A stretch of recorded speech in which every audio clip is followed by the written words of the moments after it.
Nagmamadali sa umagang iyon para makapasok agad ng trabaho, si Catherine Thompson ay kinakailangang dumaan sa isang underpass. Medyo masama din ang pakiramdam ni Catherine ng araw na iyon na naging rason sa pagkasama ng kanyang mood. Sa kabila kasi ng realidad na si Catherine ay 5 buwan nang nagbubuntis, ay ilan lamang na tao ang nakakaalam nito. Dahil na rin siguro sa kanyang kagandahang pangatawan, kaya hindi agad napuna ng karamihan ang kanyang kalagayan. Kaya patuloy pa rin siyang nakakapagtrabaho nang walang problema. Kung ano man ang sintomas ng kanyang nararamdaman, ay pinipilit na lamang niya itong kayanin para hindi na mahalata pa ng kanyang mga kasama. Wala siyang ibang nasa isip kundi ang kanyang kinabukasan na nananatili pa ring misteryo para sa kanya. Sa underpass kung saan dumaan si Catherine ay may kakaibang atmosfera kung saan madalas na mainit doon kahit pa winter naman at malamig ang panahon. At lumalamig naman sa tuwing tag-init. Rason, kaya naging magandang tirahan ito para sa mga taong walang matutuluyan at pulubi na para lamang hindi magkaproblema sa mga otoridad ay nananatiling kalmado lamang at tahimik. May ilan sa kanila na nagigitara at ang iba naman ay kumakanta para kunin ang atensyon ng mga nagdaraan. Bilang isang tagalinis sa isang trading company ay sa underpass na yon, normal na napapadaan si Catherine sa tuwing papasok at pag-uuwi galing sa trabaho. At dahil sa awa sa mga pulubi at walang tirahang tao na kanyang nakikita, ay nagagawa ni Catherine na mapaglaanan ng pera at makakain kung minsan. Sa kabila ng kawalan niya ng ipon at maliit na sweldo, masaya lamang talagang makatulong sa mga nangangailangan, lalo na sa mga matatanda at mga taong may kapansanan. Kaya labi siyang nagsisikap at gumagawa ng paraan. Naging rason ang lahat ng ginagawa ni Catherine para mahalin siya at kilalanin ng mga taong kanyang natutulungan. Kung saan walang pagkakataon na hindi nila ito binabati at sinasalubong ng ngiti kada umaga bago pumasok at nagugundait naman sa tuwing magdaraan ito sa gabi. Gayunpaman, marami sa mga kasamahan niyang tagalinis at ilang kapitbahay ang nagpapaalala kay Catherine na nabubuhay ito sa isang pantasya na malayong malayo sa realidad. Kat, isipin mo naman muna yung sarili mo at wag yung iba. Tandaan mo na iniwan ka na ng fiancé mo. At may kinakailangan ka pa ring bayaran na upa, di ba? Huwag mo naman sana ibigay sa iba ang perang pinaghihirapan mo. Maayos na pagpapayo ng isa sa mga kapitbahay ni Catherine. Sa mga ganoong usapan at tanong ay hindi na lamang nagsasalita pa si Catherine para matapos na rin ang usapan. Ang kapitbahay na yon ay nagngangalang Darcy na nais ipunto kay Catherine ang mga bagay na nagsisilbing mali sa kanyang buhay. Kahit pa alam naman ni Catherine at nauunawaan ng lahat. Si Kat ay lumaki lamang sa isang ampunan dahil ito sa pagiging lulong ng kanyang ina sa pag-inom ng alak na naging dahilan ng paghihirap nito na makahanap ng trabaho kaya nawalan ito ng parental rights sa kanya. Ang mabuhay at lumaki sa isang ampunan at walang mahagis ng magulang ay hindi madali at alam na alam yon ni Catherine kaya ginagawa nito ang lahat para lamang makapagkolehiyo sa kursong economics. Ang lahat naman ay tila nagiging maayos hanggang sa kanyang junior year kung saan nakilala niya ang binatang si Jacob na anak ng isang mayamang landowner na nakakayang magsindi ng $100 para lamang sindihan ang kanyang sigarilyo.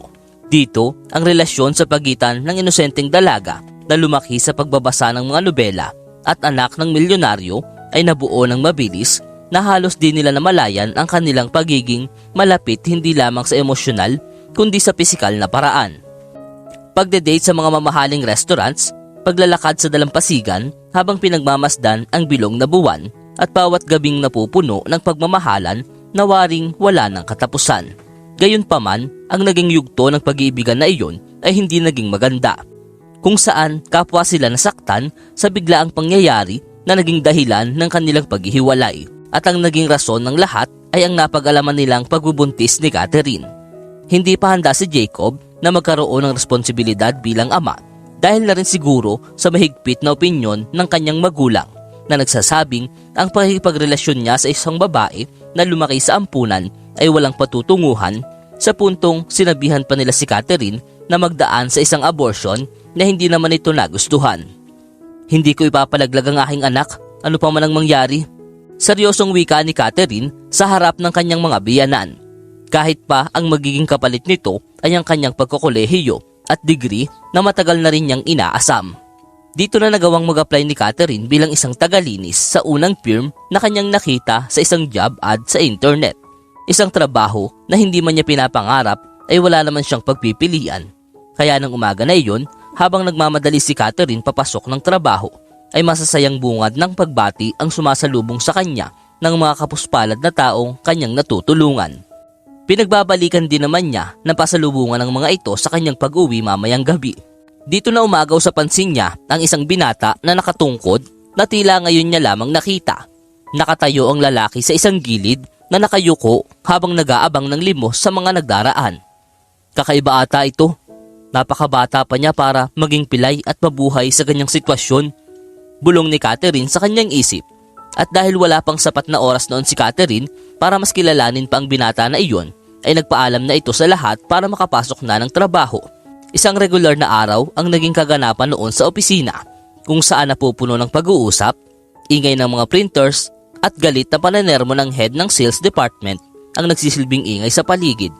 Sa mga ganoong kaabalang araw ay marami ring nagiging trabaho si Catherine. Bago pa man matanggap siya sa trabaho bilang tagalinis ay may isang matandang babae nang nakauna sa kanya na hindi na nakayanan pang maglampaso ng sahig ng labi dahil sa kanyang katandaan at panghihina. Kaya naging magandang bagay talaga sa firm ang pagdating ni Catherine. Ang bintana ay palaging malinis, laging makinis ang sahig at ang lahat ay maayos mula sa loob at labas ng opisina hanggang sa banyo.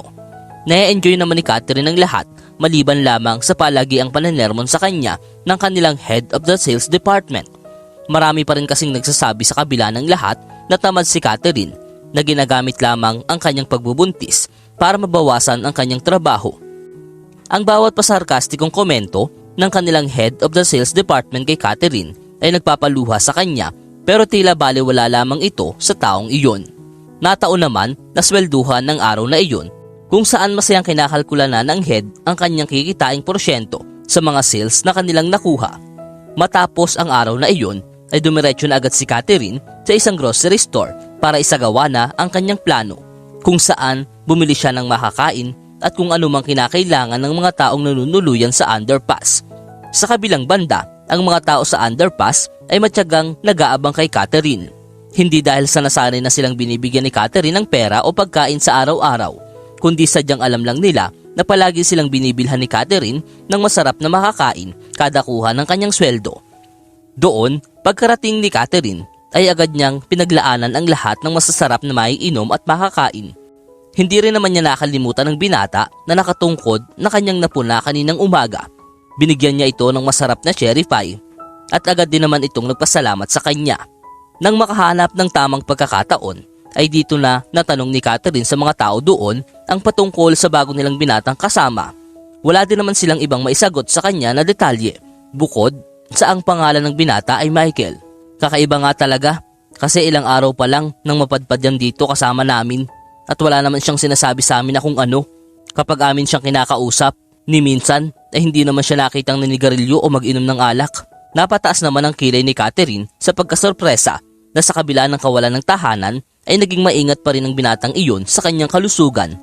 Ilang sandali pa ay naglakas loob na si Catherine na lapitan si Michael para abutan ito ng $50. Tanggapin mo na yan. Kusang loob kong binibigay mula sa puso. Kung gusto mo, ibalik mo pag meron ka na. O kahit wag na, okay lang din. Basta tanggapin mo na yan. Nahiyaman si Michael ay kinuha na rin nito ang pera at wala na itong ibang sinabi pa kundi pasasalamat. Maya-maya pa ay marahan ang naglakad si Catherine pauwi sa kanyang tahanan. Dala ang kanyang saya ng pagkakontento dahil sa kanyang nagawa. Hindi niya rin talaga malaman kung anong ibig sabihin ng saya na kanyang nararamdaman pero hindi na lang muna niya ito pinansin. Pero hindi pa man nakakalayo ay bigla na lamang nakadinig si Catherine ng kakaibang tunog na labis pumukaw ng kanyang atensyon. Agad siyang napalingon at doon nakita niya ang tatlong lalaki na nakaitim na kasuotan, nakahood at may dalang mga armas na papalapit kay Michael. Tila nagbabalak na kunin ang $50 na kanyang ibinigay. Sa kabila naman ng kalagayan ni Michael ay hindi ito papayag na maagrabyado nang hindi man lang lumalaban. Kung ang iba doon ay natatakot at sumusulok na lamang sa isang gilid para hindi sila madamay, ay naiba sa kanila si Michael kahit pa natumba na ito sa biglaang pagtadyak sa kanya ng isa sa mga lalaki. Dito, walang pag-aalinlangang tumakbo si Catherine papalapit kay Michael para ito ay mailigtas. Waring nakalimutan ang kanyang pagbubuntis kung saan maaaring madamay hindi lamang ang kanyang buhay kundi gayon din ang buhay ng sanggol na kanyang dinadala. Nakadampot ito ng isang makapal na kahoy na agad niyang pinagpapalo at inamba sa 3 lalaki matapos sabihin kasunod na niya ang mga pulis. Wala nang nagawa ang 3 lalaki kundi ang umalis na lamang. Maraming salamat talaga, miss. Ikaw ata ang anghel kong tagapagligtas. Okay ka lang ba? Sa tingin mo ba, hindi pa ba sapat na rason ito para alisan mo nang mamuhay sa gantong lugar? Matapos maging maayos ang lahat, ay ibinili na lamang ni Catherine si Michael sa lahat ng naroroon bago umalis at umuwi. Habang papauwi, ay wala namang ibang napasok sa isip ni Catherine kundi si Michael at ang mga tingin nito na napupuno ng kalungkutan, rason para mahirapan siya sa pagtulog. Patuloy kasi siyang nananaginip patungkol sa grupo ng mga tao na nakakaranas ng kawalan ng tirahan, pati na rin yung mga taong nalululong sa iligal na paraan. Dagdag pa ang $50 na tila lumulutang lamang sa hangin. Kinaumagahan ay naging normal lamang ang lahat para kay Catherine, kung saan matapos ayusin ang kanyang sarili ay naghanda na para pumasok agad sa kanyang trabaho. Papunta pa lang sa underpass ay hindi na sinasadyang makabangga ni Catherine si Michael na may dalang isang bouquet ng rosas. Sa akin ba to? Oo naman. Siyempre para sa'yo yan at wala nang iba. Napangiti naman si Catherine sa handog na iyon. Si Michael ng mga oras na iyon ay maaliwalas tingnan dahil bagong ahit ito. Mabango dahil sa tila mamahaling kulon nitong ginamit. At higit sa lahat ay nakapormal na kasuotan. Malayo sa kung paano ito nakita ni Catherine noong una. Nagbago ang lahat kay Michael maliban sa kanyang tungkod na nagpapaalala kay Catherine ng realidad kung saan marami ang taong naghihirap at walang makain na namumuhay sa kalsada. Kinuha din naman agad ni Catherine ng bulaklak at agad na nagpasalamat. Naging rason naman ang nangyari para malate si Catherine sa trabaho at pag-initan na naman ng kanilang head. Gayunpaman, sa kabila ng panenermon at masasakit na panlalait sa kanya, ay tila wala nang ibang nararamdaman si Catherine kundi kaligayahan dahil sa iniregalo ni Michael sa kanya. Sa kanyang pag-uwi ay napagtanto na ni Catherine na malamang ay hihintayin siya ni Michael sa underpass. Sa takot naman ni Michael na baka abangan si Catherine ng mga lalaki kagabi, ay inihatid na niya rin ito papauwi. Pero dahil sa pagmamadali ni Michael sa paggamit ng tungkod, ay madaming tila nakapuna na baka wala siya talagang kapansanan. Kinabukasan, matapos noon ay nagplano na naman ang dalawa na muling magkita na animoy may higit pa silang inaasahan na mangyari kaysa sa pagiging magkaibigan lamang. Parehas silang itinakwil ng mundo, isang babae na lumaki sa ampunan dahil sa kapabayaan ng kanyang ina at isang may kapansanang tao na walang matirhan na nabubuhay na lamang sa panlilimos sa underpass. Ano nga ba ang naging pagkakaiba ng dalawa na nagresulta pa ng mas lalo nilang pagkakalapit? Ito ay walang iba kundi ang pantay nilang pagtingin at respeto sa isa't isa. Ang unang date ng dalawa ay hindi lamang natapos sa una, nasundan pa ito ng pangalawa at pangatlo. Sa bawat pag-alis ng dalawa ay siya namang inggit na nararamdaman ng ibang nanunuluyan sa underpass. Ang tunay na pagmamahal ay maganda sa lahat ng paraan. At ang pag-iibigan ni Michael at Catherine ang isa sa naging magandang halimbawa nito. Nagpatuloy ang lahat sa loob ng 1 linggo nang bigla ay nawala na lamang ng parang bula si Michael sa underpass. Wala namang kahit sino doon ang nakakaalam kung nasaan na ito o kung ano man ang nangyari. 2 araw na walang tigil ang pag-aalala, pangamba at kalungkutan ang nararamdaman ni Catherine sa pagkawala ni Michael hanggang sa magpakita na rin ito sa kanya. Labis namang ikinabigla ni Catherine ang kanilang pagkikita, hindi dahil sa pagbabalik nito kundi dahil sa kanyang ayos at itsura. Si Michael ay nakapulis uniform at makisig. Wala na itong wig na bahagyang nagtatago sa kanyang pagkatao at wala na din siyang tungkod na ginagamit. Nagbibigay pa ng utos si Michael noon sa kanyang walkie-talkie para ipatrabaho na niya sa iba ang youth gang na matagal nilang inoobserbahan sa underpass kung saan umano sila nagtatago. Pasensya ka na ha, dapat nung una pa lang ay sinabi ko na sa'yo. Kailangan ko lang talagang magpanggap para mahuli na hanggang ngayon na halos 1 taon na naming tinatrabaho. Sadyang nakukulangan kami ng ebidensya para ipadampot sila kaya nagdesisyon kami na gumawa ng paraan. Doon naisipan ko ng mag-undercover at magkunwaring pilay. Bakit kinakailangan na ikaw? Tugon ni Catherine sa nanginginig pa niyang boses. Si Michael naman ay hinawakan na lamang ang kamay ni Catherine para ito ay pakalmahin.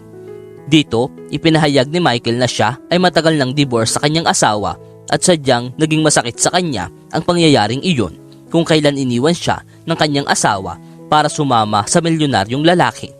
Kaya para makalabas din sa depresyon ng pangungulila ay nagdesisyon na lamang si Michael na italaga ang kanyang sarili sa isang operasyon na halos kanya nang ikamatay. Paano naman ako? Parte din ba ako ng undercover operation na sinasabi mo? Maluha-luha namang tanong ni Catherine. Natahimik si Michael ng sandali bago niyakap na lamang ng mahigpit si Catherine. Hindi. Mahal kita at totoo yun. Kaya kung papayag ka, aayain na kitang magpakasal. Mahinang bulong ni Michael sa tenga ni Catherine habang mahigpit pa itong nakayakap. Agad tiningnan ni Catherine ang mga mata ni Michael at dito napagtanto niyang seryoso ito at hindi nagbibiro. Oo naman, papakasalan kita. Nang mga sandaling yun, kung saan sila naroroon ay hindi nalalayo sa taong walang tirahan sa underpass na kanina pa nakatanaw sa kanila. Maging sila ay nagulat sa tunay na pagkatao ni Michael at halos hindi pa rin makapaniwala. Iniligtas ng ginawa ni Michael ang mga naninirahan sa underpass dahil sa pagtatanggal nito ng masasamang loob na maaaring magpahamak sa kanila. Walang ibang hiniling ang lahat kundi kasiyahan at matagal pang pagsasamahan para sa dalawa. Hanggang sa ganap na nga silang maikasal, 1 buwan lamang ang makalipas, kung saan isa sa matandang lalaki sa underpass na nagsilbing ama na rin para kay Catherine ang siyang nagatid sa kanya sa altar. Simula ng araw na yun ay naging maayos ang pagsasamahan ng dalawa na mas lalo lamang naging matatag sa bawat pagdaan ng araw habang patuloy pa rin na tumutulong sa mga nangangailangan.